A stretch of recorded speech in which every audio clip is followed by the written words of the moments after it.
Then हमने hypothalamus पढ़ लिया, पिट्यूटरी ग्लैंड पढ़ लिया, ठीक है।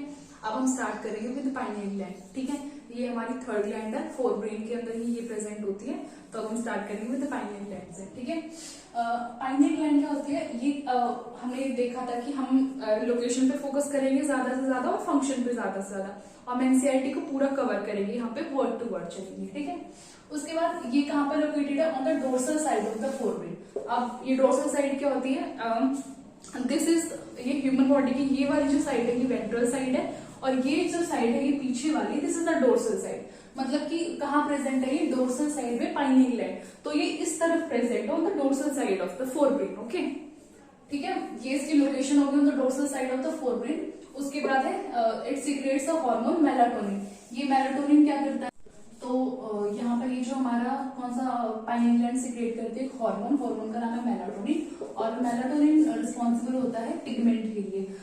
ये क्या करता है कि हमारी जो स्किन है, यानी कि हमारा जो कॉम्प्लेक्शन है, डार्क है, वीट कलर है, व्हाइट है, ब्राउनिश है, उसको क्या करता है, फेयर करता है। ये फेयर के लिए, और इसका जो एंटागोनिस्ट है, मैंने आपको कल भी बताया था कि इसका जो एंटागोनिस्ट है, फर्स्ट वीडियो में इसकी है कि मेलाटोनिन का जो एंटागोनिस्ट है दैट इज मेलानिन, ओके। वो क्या करता है, मेलानोसाइट स्टिमुलेटिंग हार्मोन जो है वो इसका एंटागोनिस्ट है। वो क्या करता है, डार्क कॉम्प्लेक्शन प्रोवाइड करता है, और ये प्रोवाइड करता है फेयर कॉम्प्लेक्शन। तो ये दोनों एक दूसरे के एंटागोनिस्ट हैं। उसके बाद हम बात करेंगे कि मेलाटोनिन की फंक्शंस क्या हैं। ये इंपॉर्टेंट रोल प्ले करता है हमारी रेगुलेशन में किसकी, 24 आवर डायurnal रिदम। ये क्वेश्चन बहुत बार नीट में आता है कि 24 आवर डायurnal रिदम कौन सा हार्मोन जो है मेंटेन करता है, या कौन से ग्लैंड से वो रिलीज होता है, तो वो मेंटेन करता है मेलाटोनिन, और ये पाइनियल ग्लैंड से रिलीज होता है, ठीक है।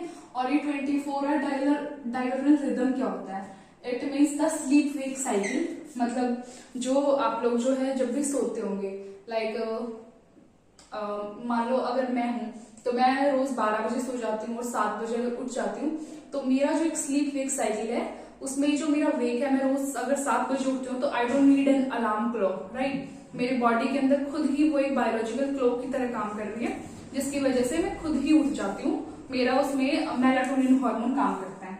तो ये है हमारा स्लीप वेक साइकिल कि हम जिस समय पर सोते हैं रोज हमें उसी पर नींद आएगी, और जब हम जगते हैं हम तभी उठ जाएंगे अपने आप। We don't need an alarm clock, right. उसके बाद ये बॉडी टेम्परेचर को मेंटेन करता है, हमारे टेम्परेचर को भी मेंटेनेंस करने में हेल्प करता है। उसके बाद ये बहुत ही लोगों को क्लियर नहीं होता है कि what are synergistic hormone. Synergistic hormone जैसे मैंने आपको यहाँ पर बताया कि एंटागोनिस्ट है ये किसका, मेलानोसाइट स्टिमुलेटिंग हार्मोन का, एंटागोनिस्ट है ये मेलानोसाइट स्टिमुलेटिंग हार्मोन का। तो सिनर्जिस्टिक हार्मोन्स जो होते हैं वो क्या होता है कि दो या दो से ज्यादा हार्मोन्स वो एक दूसरे के फंक्शंस को कॉम्प्लीमेंट करते हैं, यानी कि इंक्रीमेंट करते हैं, ठीक है। मतलब कि अपोजिट इफेक्ट नहीं दिखाते, सेम इफेक्ट दिखाते हैं, ठीक है। तो ये कॉम्प्लीमेंट करते हैं एक दूसरे के फंक्शन को। इसके एग्जांपल है इंसुलिन एंड ग्रोथ हार्मोन। ये किसके लिए रिस्पॉन्सिबल है, बॉडी ग्रोथ के लिए। तो ये दोनों का सेम फंक्शन है। उसके बाद जो है एस्ट्रोजन, प्रोजेस्टेरोन, ऑक्सीटोसिन, प्रोलैक्टिन, इसका भी सिनर्जिस्टिक इफेक्ट है हमारी किसमें, फीमेल्स में फिजिकल ग्रोथ, मैमरी ग्लैंड्स के लिए। तो ये सारे जो है हार्मोन्स है ये है सिनर्जिस्टिक हार्मोन्स। और उसके बाद हम पढ़ेंगे एंटागोनिस्टिक हार्मोन्स। अब हम स्टार्ट करेंगे किस, एंटागोनिस्टिक हार्मोन। सिनर्जिस्टिक हार्मोन हमने पढ़ लिए जो क्या करते हैं, कॉम्प्लीमेंट करते हैं एक दूसरे को फंक्शन को, और ये जो एंटागोनिस्टिक है ये एक दूसरे को फंक्शन को अपोज करते हैं, यानी कि अपोजिट चलेंगे। अगर एक इंक्रीज कर रहा है तो दूसरा क्या करेगा, डिक्रीज करेगा। बट सिनर्जिस्टिक में अगर एक इंक्रीज कर रहा था तो दूसरा भी जो है इंक्रीज कर रहा था, राइट। बट एंटागोनिस्टिक में क्या करेगा, अगर एक इंक्रीज है तो दूसरा क्या करेगा, डिक्रीज करेगा, ठीक है। तो हम इसके एग्जाम्पल पढ़ेंगे, when two or more hormones oppose the action of each other, यानी कि अपोजिट जब वो होते हैं एक दूसरे से तो क्या होता है, वो एंटागोनिस्टिक होते हैं, ठीक है। उसके बाद इसके एग्जांपल है इंसुलिन और ग्लूकागोन। आपने पढ़ा होगा कि जो इंसुलिन है वो क्या करता है, डिक्रीज कर देता है ब्लड शुगर लेवल को, और जो ग्लूकागोन है वो इंक्रीज करता है ब्लड शुगर लेवल को। ये ऐसा है, दैट मींस शुगर लेवल ये इंक्रीज करता है और ये क्या करता है, डिक्रीज करता है। उसके बाद है कैल्शिटोनिन एंड पैराथायरॉइड। कैल्शिटोनिन क्या करता है, डिक्रीज करता है ब्लड कैल्शियम लेवल को, और पैराथायरॉइड जो है इंक्रीज करता है किसको, ब्लड कैल्शियम लेवल को। इसलिए ये क्या है, एक दूसरे के अपोजिट है। उसके बाद मैंने आपको कई बार बताया कि मेलाटोनिन और मेलानोसाइट स्टिमुलेटिंग हार्मोन ये क्या करता है, फेयर कॉम्प्लेक्शन प्रोवाइड करता है, और जो हमारा है मेलानोसाइट ये क्या करता है, डार्क कॉम्प्लेक्शन प्रोवाइड करता है। उसके बाद हम आ जाते हैं फोर्थ थाइमस ग्लैंड पे। इसके बाद हम थायराइड और पैराथायराइड पढ़ेंगे, उससे पहले थाइमस देख लेते हैं। थाइमस ग्लैंड कहाँ है, इसकी सबसे पहले लोकेशन की हम बात करेंगे। ये इसकी लोकेशन कहाँ है, इन बिटवीन द लंग्स, यहाँ पर in between the lungs, behind the sternum और वेंट्रल साइड ऑफ द अओर्टा। ठीक है, ये जो है प्रोमिनेंट यानी कि अच्छी खासी लाइक इनका साइज जो है अच्छा प्रोमिनेंट होता है एट द बर्थ, लेकिन एज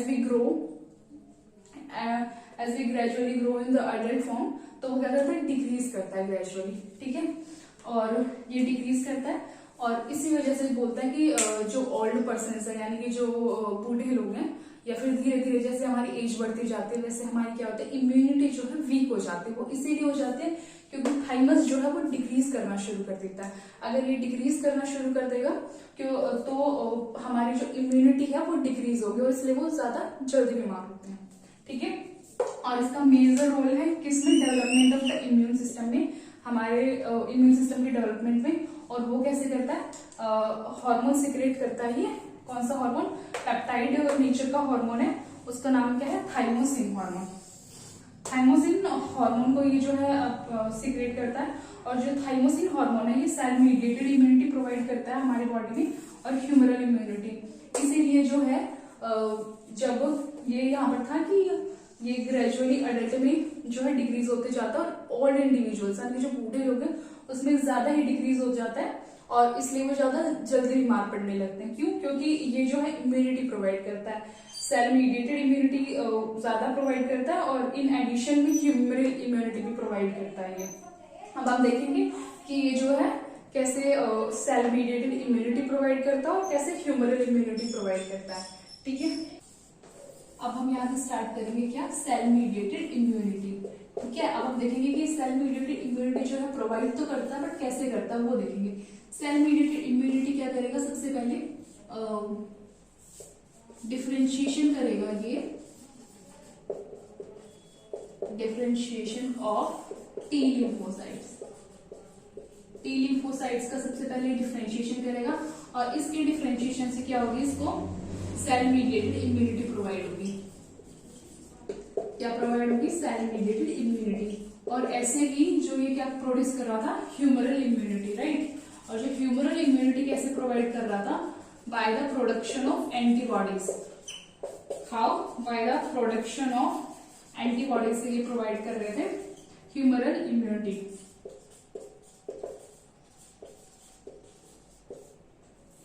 ठीक है, ये पूरा है हमारा थाइमस ग्लैंड के, इसके हम पॉइंट्स रिवाइज कर लेते हैं। कहाँ पर लोकेटेड होता है, lungs behind the sternum, ventral side of the aorta में। बर्थ के टाइम पे ये जो है प्रोमिनेंट होता है, और एडल्ट में जाके ग्रेजुअली डिक्रीज हो जाता है, इसलिए बूढ़े लोग जो है ज्यादा बीमार पड़ते हैं।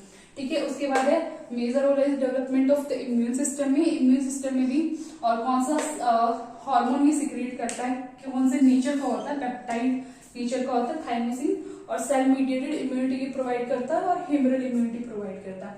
सेल मीडिएटेड कैसे प्रोवाइड करता है, by the differentiation of T lymphocyte से प्रोवाइड करता है, और सेल मीडिएटेड इम्यूनिटी प्रोवाइड, और ह्यूमरल का कैसे करता है, by the production of antibodies. और यहाँ पर एक सेल मीडिएटेड इम्यूनिटी प्रोवाइड करेगा तो क्या होगा, resistant to infection, resistance to infection. तो ये क्या होगा, हमारी बॉडी में जो इन्फेक्शंस हैं उससे फाइट करेगा और उससे रेजिस्टेंट रहेगा। ठीक है, ये सेल मीडिएटेड, और ये है हमारी ह्यूमरल इम्यूनिटी। इसीलिए ये डेवलपमेंट करता है किसकी, इम्यून सिस्टम की। हम स्टार्ट करेंगे किससे, थायराइड ग्लैंड से। ठीक है, थायराइड के बाद हम पढ़ेंगे पैराथायराइड। और तो थायराइड की सबसे पहले हम देखेंगे कि लोकेशन क्या है। थायराइड की लोकेशन है कि composed of 2 lobes on the either side of the trachea. ये हमारा क्या है, ट्रैकिया का पोर्शन है ये। ठीक है, on the either side of the trachea, इसके इस तरफ ट्रैकिया की, दिस इज द ट्रैकिया, इसके इस तरफ और इस तरफ क्या है, 2 lobes है, और इनका ये क्या है, थायराइड ग्लैंड है। ठीक है, और interconnected bye thin flap of connective tissue, ये तो कनेक्टिव टिश्यू है, और इसको हम बोलते हैं इस्थमस। इससे जो है जुड़ी हुई है कि इंटरकनेक्टेड है 2 lobes आपस में, किससे, इस इस्थमस से। उसके बाद थायराइड ग्लैंड किसका कंपोज्ड है कि फॉलिकल्स का और स्ट्रोमल टिश्यू से बना हुआ है। फॉलिकल्स किसकी बनी हुई है, फॉलिकुलर सेल्स की बनी हुई है। और उसके बाद जो फॉलिकुलर सेल्स हैं ये क्या सिक्रेट करती हैं, दो hormones, that is T4 and T3। T3 triiodothyronine और T4 को क्या बोलते हैं, ट्राई टेट्रा आयोडोथायरोडिन। टेट्रा मतलब 4 एंड ट्राई मतलब 3, ठीक है। उसके बाद T4 क्या है, थायरॉक्सिन। T4 का दूसरा नाम है थायरॉक्सिन, पर T3 का कोई नाम नहीं, T3 is just called triiodothyronine. उसके बाद इसके फंक्शंस क्या आ जाते हैं। फंक्शन में सबसे पहला फंक्शन है कंट्रोल करता है बेसल मेटाबॉलिक रेट को, ठीक है। कल हमने पहली वाली वीडियो में क्या कवर किया था कि बेसल मेटाबॉलिक रेट क्या होता है। बेसल मेटाबॉलिक रेट होता है जब हम अपनी यानी कि अपनी एनर्जी का, अपनी कैलोरीज का यूज करते हैं to perform the vital functions of our life, जैसे कि हार्ट बीटिंग हो गया, ब्रेथिंग हो गया। तो ये क्या है, बेसल मेटाबॉलिक रेट किसके लिए, कैलोरी को यूज करता है to perform the vital functions. This is called basal metabolic rate. अब हम स्टार्ट करेंगे इसके फंक्शन से। इसके फंक्शन से हम स्टार्ट करते हैं। फंक्शन है सबसे पहले इसका बेसल मेटाबॉलिक रेट का रेगुलेशन ये करता है। उसके बाद ये क्या करता है, आरबीसी यानी कि रेड ब्लड सेल्स की फॉर्मेशन करता है, ठीक है। रेड ब्लड सेल की फॉर्मेशन यानी कि क्या, इलेक्ट्रोपोरेसिस में हेल्प करता है। It controls the metabolism. किसको कंट्रोल करता है ये, मेटाबॉलिज्म। मेटाबॉलिज्म किसका, कार्बोहाइड्रेट का मेटाबॉलिज्म को कंट्रोल करेगा, प्रोटीन और फैट्स को, ठीक है। उसके बाद इसका फंक्शन है मेंटेनेंस करता है ये वाटर की और इलेक्ट्रोलाइट बैलेंस की। आयोडीन जो है हमारी लाइफ के लिए एसेंशियल होता है, एसेंशियल है ये। और ये सिक्रेट करता है प्रोटीन हार्मोन की। एक सिंगल एक्सेप्शन है किसका, प्रोटीन हार्मोन का, दैट इज थायरोकैल्शिटोनिन। ये थायरोकैल्शिटोनिन क्या करता है, ये रेगुलेट करता है ब्लड कैल्शियम लेवल्स को। जब भी ब्लड में कैल्शियम लेवल हाई हो जाएगा तो क्या रिलीज होगा, थायरोकैल्शिटोनिन। और ये क्या करेगा, डिक्रीज कर देगा कैल्शियम लेवल को ब्लड के अंदर। इसलिए इसको बोलते हैं क्या, थायरोकैल्शिटोनिन। कैल्शियम यानी कि कैल्शियम को रेगुलेट करेगा और ये क्या करेगा, डिक्रीज करेगा और रिलीज होगा in response to high calcium levels in the blood.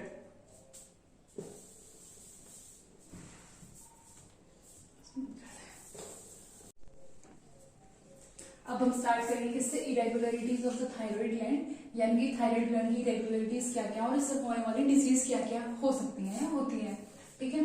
तो आयोडीन, ये क्या है आयोडीन, तो आयोडीन एसेंशियल हमारी लाइफ के लिए, ठीक है। अगर आयोडीन की डेफिशिएंसी होगी तो क्या होगा, और अगर ज्यादा इंक्रीज होगा तो क्या होगा, ठीक है। अगर डिक्रीज होगी तो मतलब हाइपोथायरॉइडिज्म उसको बोलेंगे। हाइपो मतलब कमी और हाइपर मतलब ज्यादा।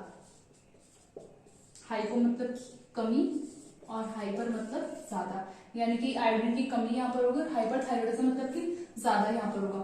हाइपोथायरॉइडिज्म को क्या बोलते हैं, गोइटर भी बोलते हैं, और इसको हम बोलते हैं exophthalmic goitre. Hypothyroidism, exophthalmic goitre हम इसको बोलते हैं। ग्रेव्स डिजीज जो होती है यहाँ पर, ठीक है। ये हम पढ़ेंगे, उससे पहले ये पढ़ लेते हैं कि हाइपोथायरॉइडिज्म यानी कि कमी होगी हमें किसकी, आयोडीन की, उसको बोलते हैं हम गोइटर। अब जो है ड्यूरिंग प्रेगनेंसी क्या होगा, ड्यूरिंग प्रेगनेंसी की अगर जो आयोडीन की अगर डेफिशिएंसी होगी तो उससे होता है क्या, क्रिटिनिज्म, ठीक है। क्रिटिनिज्म में क्या होगा, बेबी की जो डेवलपमेंट डिफेक्टिव होगी, मैच्योरेशन उसका जो है नहीं हो पाएगा प्रॉपरली, और उससे क्या होगी, स्टंटेड ग्रोथ होगी। और ये जो ग्रोथ है, जो ग्रोथ है जो कम होगी, वो फिजिकली भी रिटार्डेड होगी, मेंटली भी रिटार्डेड होगी और सेक्सुअली भी रिटार्डेड होगी। हमने एक एग्जांपल पढ़ा था पिट्यूटरी ग्लैंड में इसका, हाइपोसिक्रेशन ऑफ ग्रोथ हार्मोन का।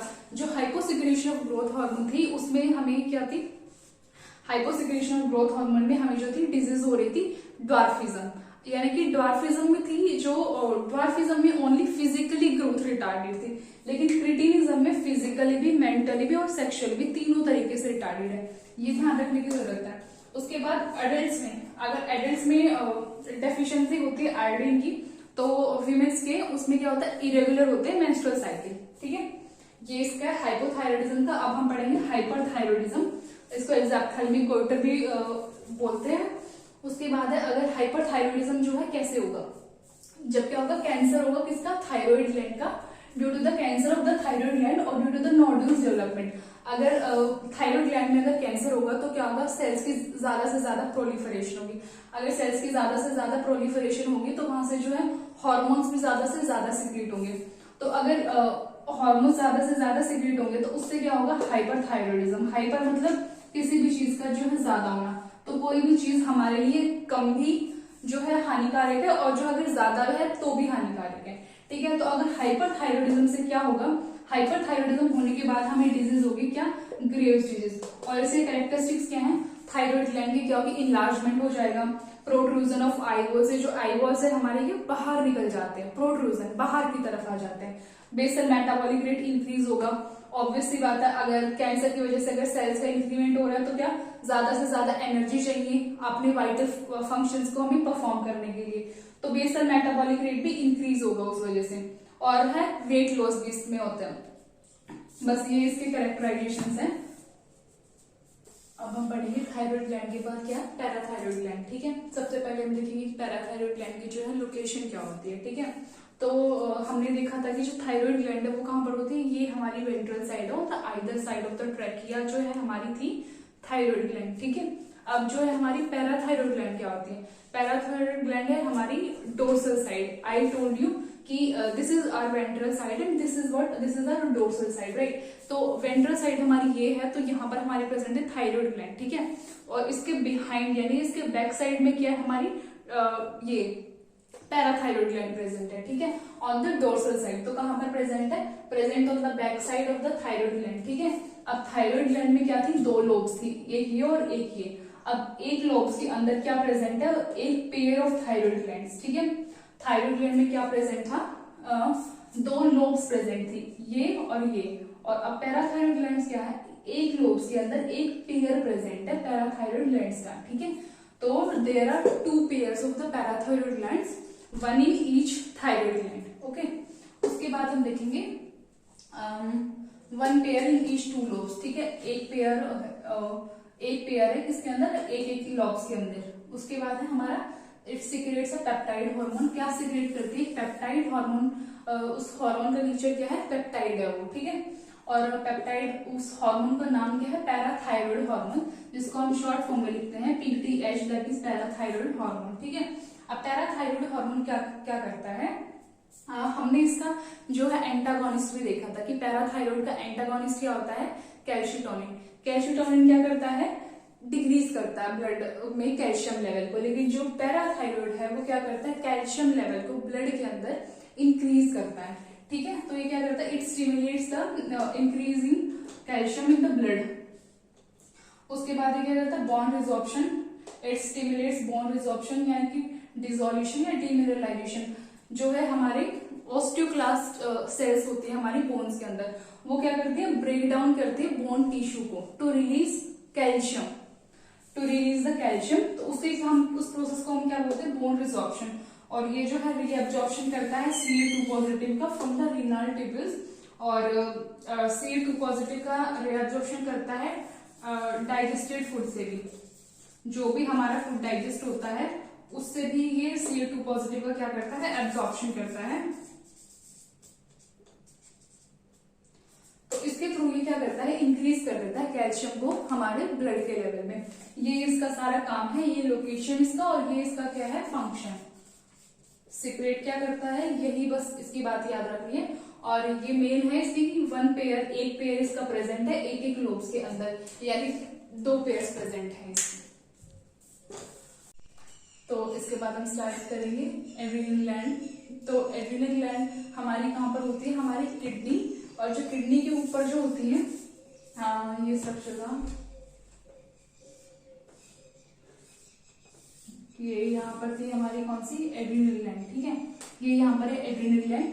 और तो एड्रिनल ग्लैंड की है, एड्रिनल कॉर्टेक्स है और एड्रिनल जो है मेडुला है। ये जो बीच का पोर्शन है, कभी भी हम देखेंगे मेडुला यानी कि बीच में, यानी कि अंदर जाकर जो है जो भी कोई चीज होगी that will be called as medulla, और जो बाहर की तरफ है that will be called as cortex, ठीक है। तो this is the adrenal cortex and this is what, this is the adrenal medulla, ठीक है। अब इसमें क्या है कि एड्रिनल कॉर्टेक्स के हम लेयर्स के रीजन पढ़ेंगे कि जो सबसे बाहर वाली है दैट इज ग्लोमेरुलोसा, बीच वाली है वो है फेसिक्युलेटा, और जो अंदर वाली है दैट इज जोना रेटिकुलेटा, ठीक है। इसको हम इससे भी याद कर सकते हैं GFR, ग्लोमेरुलर फिल्ट्रेशन रेट, तो उसमें GFR से G वाली होगी आउटर, मिडल और इनर वाली, ठीक है। अब एड्रिनल मेडुला की बात करते हैं। एड्रिनल मेडुला से है हमारे दो हार्मोन्स रिलीज होते हैं, दैट इज एड्रेनालिन और नोर एड्रेनालिन हार्मोन। इसे हम बोलते हैं एपिनेफ्रिन और इसे हम बोलते हैं नोर एपिनेफ्रिन। ये दोनों क्या है, कैटेकोलामिन्स, इनको कॉमनली हम बोलते हैं कैटेकोलामिन्स, ठीक है। उसके बाद ये कब यानी कब इनका जो है प्रोडक्शन होता है, कब सिक्रेट होता है हमारी बॉडी के अंदर, तो हमारी बॉडी में ये सिक्रेट होंगे in response to any stress, और ये इन क्या बोलते हैं, इमरजेंसी और फ्लाइट और फाइट हार्मोन्स हम इनको बोलते हैं। जैसे कि इमरजेंसी यानी कि रात को आपको जैसे भी कोई बुरे सपने आ रहे हैं, ठीक है, तो जैसे हम बुरे सपने जब रात को आते हैं तो एकदम से उठ जाते हैं, एकदम से आंख खुलती है, तो हम क्या देखते हैं कि हमारी जो हार्ट बीट है वो ज्यादा हो गई, एकदम से इंक्रीज हो गई है हार्ट बीट, हमारा जो है रेस्पायरेशन रेट इंक्रीज हो गया। कभी भी किसी के पीछे कुत्ता पड़ा होगा तो उसमें क्या होता है, जब हम भागते रहते तो हमारा हार्ट बीट और हार्ट कॉन्ट्रैक्शन और हमारा respiration rate due to what, क्योंकि हमें किसी चीज से डर लग रहा है, ठीक है। और तो उस रिस्पॉन्स में कौन से हार्मोन्स प्रोड्यूस हुए हमारे, ये इमरजेंसी, फाइट और फ्लाइट हार्मोन्स, एड्रेनालिन, नोर एड्रेनालिन। उसकी वजह से क्या होता है, अलर्टनेस, एकदम से अलर्ट हो जाते हैं, ठीक है। पैपिलरी डायलेशन, पाइलोरेक्शन, ये जो हेयर्स हैं ये जैसे गूज बम्स जिसे बोलते हैं, तो एकदम से हेयर्स रेज हो जाएंगे, और स्वेटिंग एक्सेट्रा, ठीक है, पसीने आने लग जाते हैं। इसके बाद हम करेंगे कोर्टिकॉइड्स। तो अब हम स्टार्ट करेंगे किससे, एड्रेनल ग्लैंड से। एड्रेनल ग्लैंड में कहां से, यहाँ से हमने हम कैटेकोलामिन्स क्या करते हैं, जैसे कि एड्रेनालिन और नॉर एड्रेनालिन मैंने बताया था कि वो दोनों क्या कहलाते हैं, कैटेकोलामिन्स, ठीक है। तो कैटेकोलामिन्स क्या करते हैं, ब्रेक डाउन ऑफ ग्लूकोज। तो ग्लाइकोजन का अगर ब्रेक डाउन होगा तो उससे क्या होगा, रिलीज होगी ग्लूकोज, यानी कि इंक्रीज होगा किसका लेवल, ग्लूकोज का लेवल, ओके। उसके बाद है कि हमने एड्रिनल मेडुला के हार्मोन्स पढ़ लिए थे कि एड्रिनल मेडुला जो है एड्रेनालिन रिलीज करता है और नॉर एड्रेनालिन रिलीज करता है, ठीक है। उसके बाद अब एड्रेनालिन कोर्टेक्स से क्या क्या रिलीज होगा, एड्रेनालिन कोर्टेक्स से रिलीज होंगे हमारे क्या, कोर्टिकॉइड्स हार्मोन्स। तो कोर्टिकॉइड्स में भी क्या, ग्लूकोकॉर्टिकॉइड और मिनरलोकॉर्टिकॉइड। ग्लूकोकॉर्टिकॉइड क्या करते हैं, कार्बोहाइड्रेट की मेटाबॉलिज्म करते हैं, ठीक है। और इसके जो मेन हार्मोन्स है कॉर्टिसोल, कॉर्टिसोन और कॉर्टिकोस्टेरोल। इसमें से जो सबसे मेन है वो है हमारा कॉर्टिसोल हार्मोन, ठीक है। और ये क्या करते हैं, ग्लूकोनियोजेनेसिस, जेनेसिस मतलब की फॉर्मेशन, और ग्लूको मतलब ग्लूकोज की फॉर्मेशन ऑफ द ग्लूकोज, ठीक है। लाइकोलाइसिस यानी कि लिपिड का metabolism, break down of the lipid, और प्रोटियोलाइसिस यानी कि प्रोटीन का ब्रेक डाउन करते हैं, ठीक है। उसके बाद जो हमारा मेन मिनरल कॉर्टिकोइड है वो है हमारा एल्डोस्टेरोन। एल्डोस्टेरोन क्या करता है, वाटर को और इलेक्ट्रोलाइट को जो है बैलेंस रखता है हमारी बॉडी के अंदर, ठीक है। ये भी बहुत इंपॉर्टेंट है। उसके बाद है कॉर्टिसोल। तो कॉर्टिसोल क्या करता है, मैंने बोला कि इन तीनों में से जो सबसे ज्यादा है, सबसे अबेंडेंट या इम्पोर्टेंट जो है वो है हमारा कॉर्टिसोल। तो कॉर्टिसोल क्या करता है, एंटी इंफ्लामेटरी रिएक्शंस करता है। उसके बाद ट्रीटमेंट ऑफ एलर्जी करता है। तो एलर्जी की ट्रीटमेंट ये कैसे करता है, ये क्या करता है कि हमारा जो इम्यून रिस्पॉन्स है उसको सप्रेस करता है, यानी कि जो एंटीबॉडीज की फॉर्मेशन है उस एंटीबॉडीज की फॉर्मेशन को सप्रेस करता है, और उससे क्या होता है, ट्रीटमेंट ऑफ एलर्जी। स्टिमुलेट करता है रेड ब्लड सेल की प्रोडक्शन को। ये स्ट्रेस हार्मोन इसको बोलते हैं, यानी कि ये कब रिलीज होगा, अंडर स्ट्रेस, जब हमें कोई भी स्ट्रेस होगा तब ये रिलीज होगा, और इसे लाइफ सेविंग हार्मोन भी कहते हैं। ये हमारे ब्लड प्रेशर को रेगुलेट करता है, ठीक है, एंटी इंफ्लामेटरी प्रोसेस में हेल्प करता है ये, और जो हमारे ट्रीटमेंट करता है एलर्जी की, कार्डियोवैस्कुलर सिस्टम को मेंटेन करता है, किडनी के फंक्शंस को भी ये जो है रेगुलेट करता है। ये इसका फंक्शन है किसका, कॉर्टिसोल।